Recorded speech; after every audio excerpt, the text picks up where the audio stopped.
Can't reach it?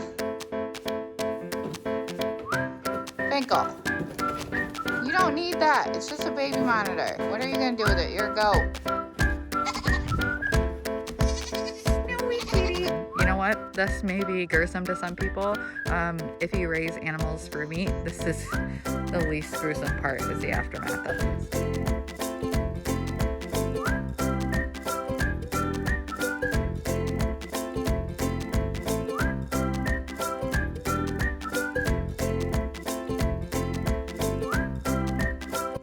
Hey guys, I'm Kaylyn. Welcome back to Fable Hill Farm. We are in West Michigan, Zone 5B, and we have snow on the ground in December. Finally have some snow. So as a native Floridian and a reptile who loves extremely hot showers, I admit I don't love the snow, though I do think snow is beautiful inside a very warm house.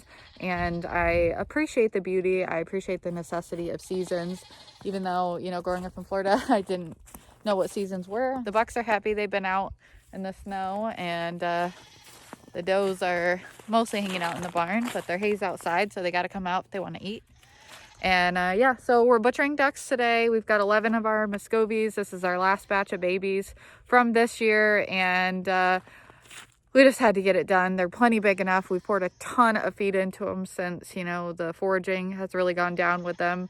I mean, they still go out and forage every single day, even in the snow. But reality is, once the fall hit and the frost hit, it killed off most of the Muscovies' diet of bugs and things. So we've been feeding a lot of protein feed to them to grow them out so that we could butcher them. And today is finally the day. This is what we call the killing tree.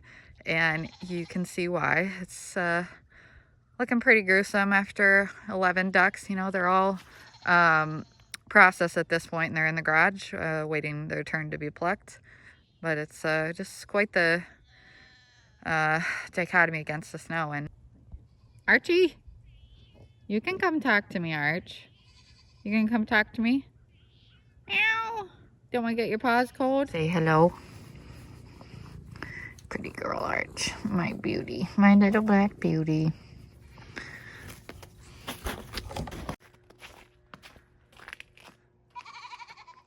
Girls.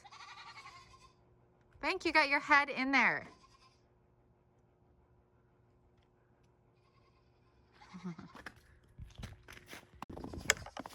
Heidi. Heidi? Hi, girl. Just checking on ya. All right. We okay? Bye, girls.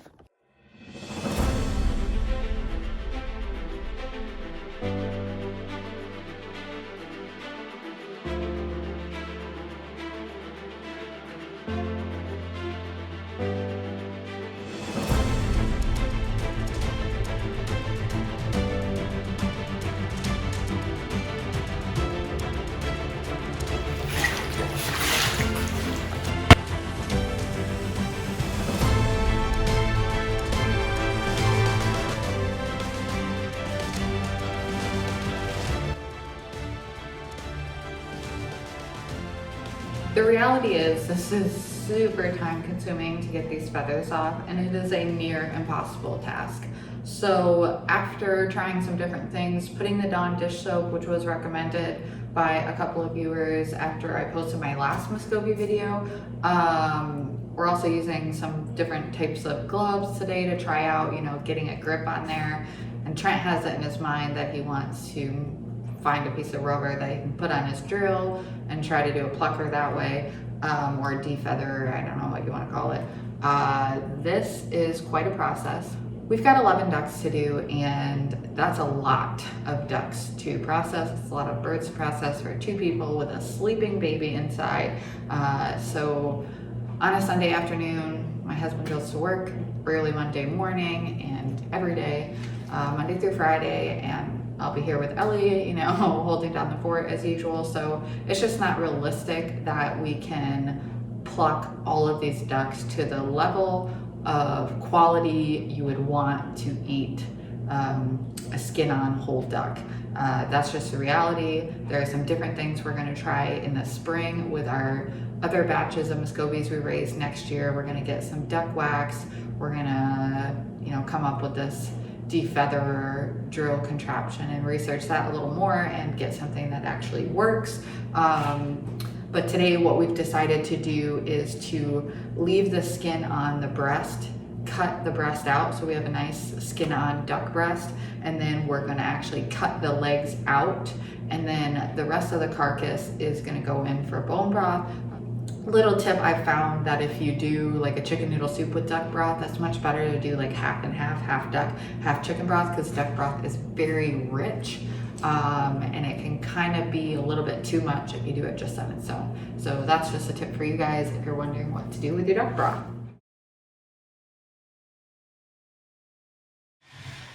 Bucky boo.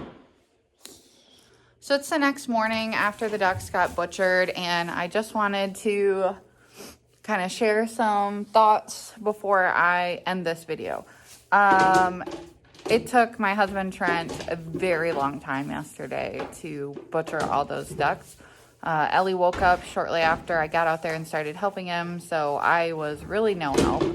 And it was just a big process, especially because it's winter, it's frozen outside. We chose to do it in the garage because that was the most logical place. And it's just, you know, messier than usual, and it's a lot of work to do 11 birds.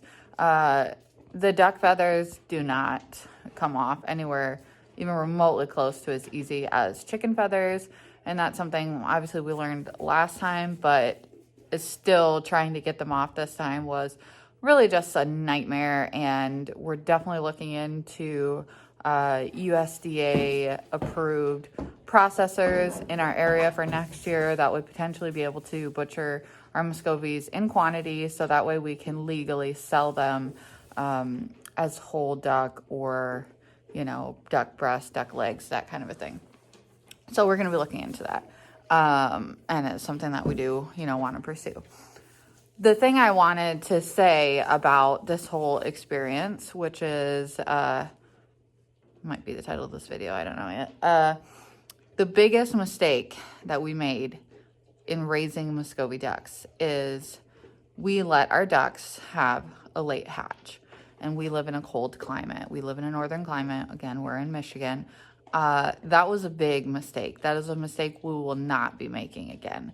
And I had thought about it being, you know, it was getting late in the summer, kind of about to hit early fall. And when that last clutch hatched, you know, I thought it'll be fine because mom's raising them. It won't be too cold. Well, I did not factor in the fact that they were going to grow notably slower because of their forage being killed off by frost. So Muscovies, you know, primarily eat insects and grass and things of that nature, and we always feed grain.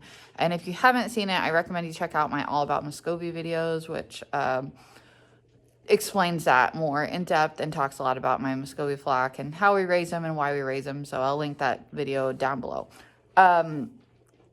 By not pulling the eggs and just not letting her hatch, what I let her do was hatch out a batch of ducklings that then we were going to have to dump a tremendous amount of feed into to grow out to a butcher, an appropriate butcher weight.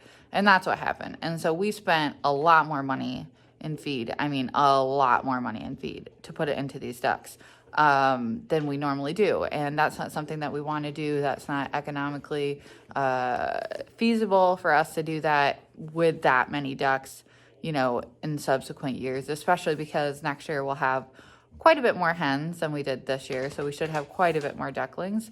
So after, you know, summer, midsummer, I will probably pull all of the eggs and just sell duck eggs as eating eggs and not let them hatch anymore. I'm also not going to let them hatch early spring ducklings, which is another mistake, similarly related to the whole letting them hatch at inappropriate times because of our climate. We had multiple failed hatches in the spring, which really decreased our numbers because we allowed our hens to sit on nest when there was still a risk of freeze. So we were getting cold and then warm spells, and so the eggs were freezing, making them obviously not viable. So in the beginning of the spring, when they start to lay again, I'm going to pull all those eggs. I may put them in my incubator and try to hatch them. I know there's a more difficulty in hatching duck eggs, but I may try that. Otherwise, I'll just sell them again as eating eggs, or I may even sell them as fertilized hatching eggs on eBay or something like that, because Muscovy eggs are definitely desirable, and I should be hatching some really nice color patterns next year. I should have silver and blue and buff and lilacs and some which are barred. So that's another option for me, and just something to think about if you have Muscovies, if you want Muscovies, or ducks in general, but Muscovies in particular, obviously, is my experience. I've never owned other ducks.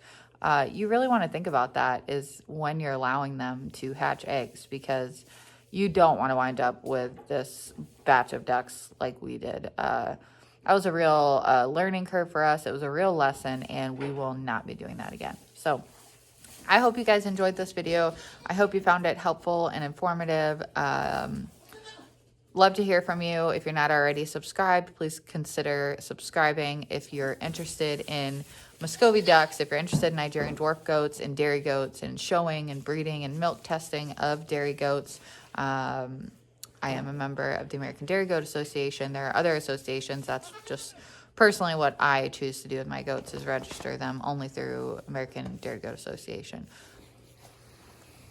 My sweet cuddle bug son, you're so sweet. He's my sweetie girl, huh? Hi, Heidi girl.